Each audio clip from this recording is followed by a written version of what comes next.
আসসালামু আলাইকুম এভরিওয়ান। আশা করি সবাই ভালো আছেন। আজকে আমি আপনাদের সাথে শেয়ার করব নরওয়ের প্রথম দিন আমরা কোন বাসাটিতে ছিলাম।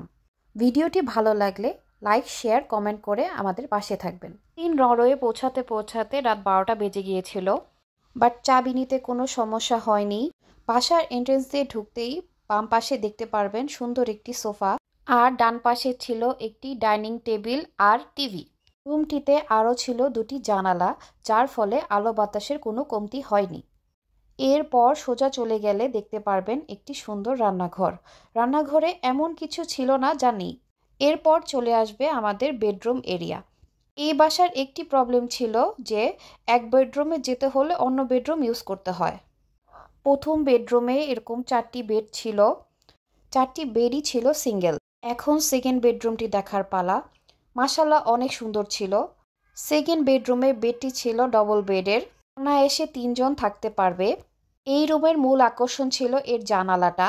সকালবেলা খুব সুন্দর ভিউ দেখা যায়। 2 বেডরুমের পাশে একটি ওয়াশরুম ছিল। ওয়াশরুমটি বেশ বড় এবং পরিষ্কার ছিল।